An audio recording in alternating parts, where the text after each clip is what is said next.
Welcome to the new Dani and Me Inspire podcast, where weekly we will have interviews, chats, and stories that inspire, change, you, me. With hosts Dani and Melissa. Welcome back to another episode of the Dani and Me Inspire podcast. Today I'm joined by somebody who has inspired me to better myself and actually start this podcast. Her name is Miss Jenna Ross. She is the owner of Happy Place Property Management. She is the co-host of the Halifax Real Estate Investors Group. Welcome, Jenna. Thanks, Melissa. It's so great to be here. It's so great to have you. So I want to ask you, what did you do before you became a property manager? Yes. So I have, before becoming a property manager, I took a degree in psychology, and I was sort of a frontline worker in that field. And then I moved on from that and spent 14 years as a business intelligence analyst in the IT field. That's quite the change, IT world to property management. So what made you leave? So I think after I had my children, and in particular after we had our second daughter, who was quite sick and spent a lot of time at the IWK, I felt that it was really difficult to hold a full-time job and be a full-time mom.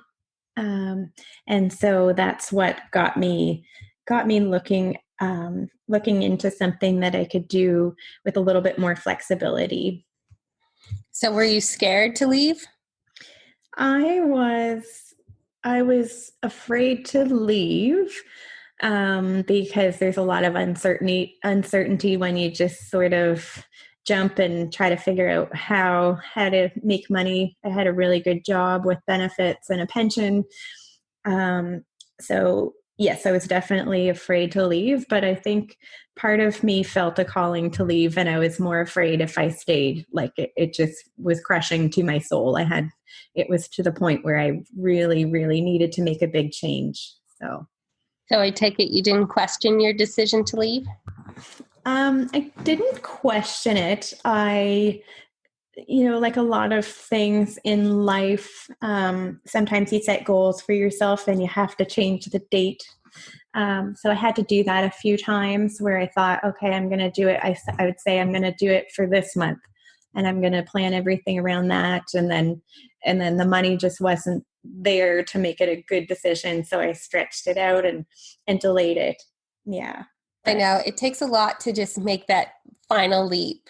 Yes. But you helped me with that. So I'm forever grateful for that. Oh, I'm so proud of you. It's a really big deal. It is hard. I have to say, entrepreneurship is really hard, but even on my most difficult days, I would never go back to a full-time job. It's just not in my blood. I totally agree with you. And I think that's what drives our husbands crazy. It could be, yeah.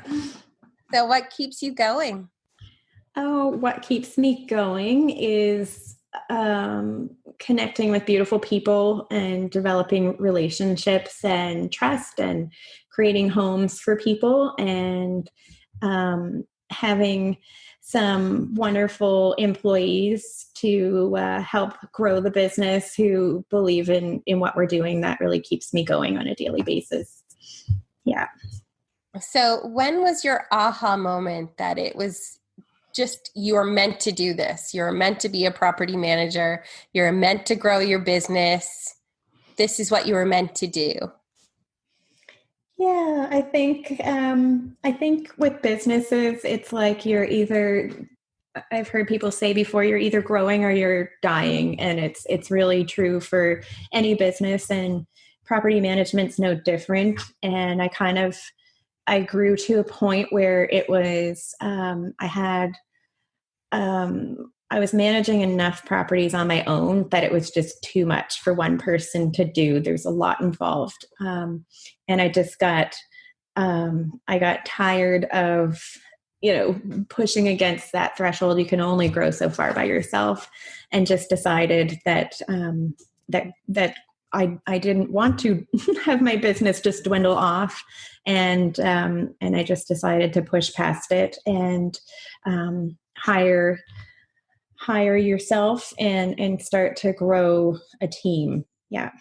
Yeah, we've had quite the busy year, quite the year of changes and implementing and learning and growing. It's definitely been great. I'm very excited for the next year to come. Yes. So I know you've inspired me to take the leap, as we mentioned, and to follow my own path. Did someone inspire you to do your change? Yes, certainly. So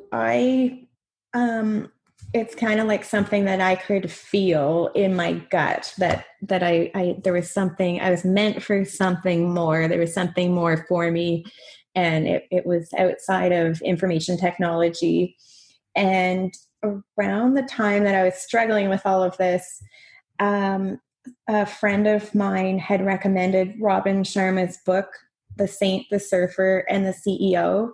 And after reading that book, it was crystal clear to me that it was just the timing of it, and the book is amazing. And I just knew it was crystal clear. This is what I need to do. It's not a matter of what I need to do. It's just when, I have to make it happen. So, yeah. And that would have been a big step. Yes. Finally do that. So would you say you're at a point in your business that you can just sit back and let all your hard work do what it's supposed to do? Or do you feel you still have to learn new things all the time and change and adapt? This is the type of business that's sort of 24/7. There's always something to do. And it's definitely, there's always new things to learn. And it's a business that is trying to come out of its old school ways. So there's always new things to learn, whether it be marketing, accounting, sales, how we have to pivot right now for the situation we find ourselves in. So yeah, definitely always learning new things. Yeah. Do you find COVID has changed your business in any way currently? Yes, it has. We have adapted by doing a lot of Zoom calls and Zoom team calls. And the big change is that we are, wherever possible, trying to do virtual tours for our houses. So that's different. Yes.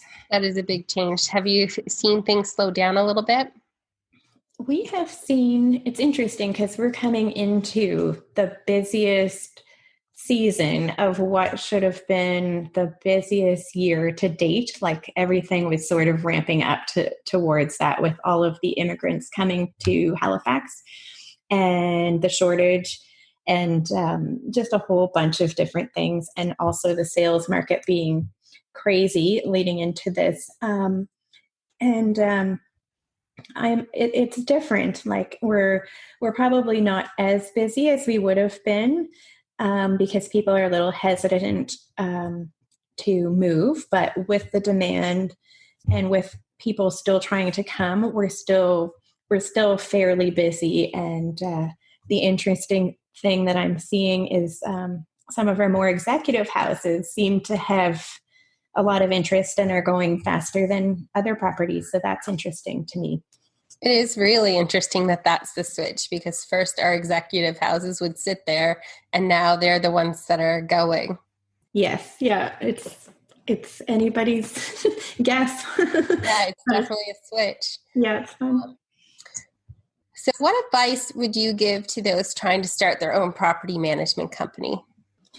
Yeah. So the advice I would give is that people take things day by day, and maybe connect with other property managers in their area, and go out there and try it all out, and maybe, based on what I've seen from other property management companies, is to try to grow at a steady pace, but maybe try not to grow too fast. I think that's the advice I would give.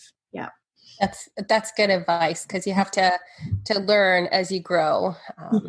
Yeah, it can definitely be detrimental if you grow too fast. Yeah. So what projects do you have coming up? So a few projects for our company. One is that we're launching Your Happy Place podcast. So that's very exciting. That's going to be about real estate investing, property management, and inspiration. And you're going to be the producer on that one. So that's very exciting. Really fun project for us. And I've been invited to a couple of webinars, so that's something new. And also that we're developing a new line of business, which is providing property maintenance and renovations. So that's something exciting as well. And for those who don't know, Miss Jenna was nominated for the RBC Women of Influence Award, and we're looking forward to hopefully her winning that, and we'll have to have a good celebration for that. Where can people find out more about you? And people can learn more about me at happyplacepm.com at our website. Awesome. So lastly, Who or what inspires you? So for myself, I am inspired by women business owners, in particular women business owners who are raising a family like myself while growing their business are very inspirational to me. People like the women's leadership coach, Eleanor Beaton, is extremely inspirational to me. And Rachel Hollis is inspirational to me as well. And also someone locally who's an inspiration to me would be Delene Allen. A lot of business owners know Delene, and she's just incredible in connecting people in our city. So she's certainly an inspiration as well. I can definitely agree with that one. Well, thank you for coming on and inspiring others. We hope you have a good year. Thank you so much, Melissa. Thank you for listening to the Dani and Me Inspire podcast. Tune in next week for another episode. Subscribe, leave a review, and spread the joy. Ciao for now.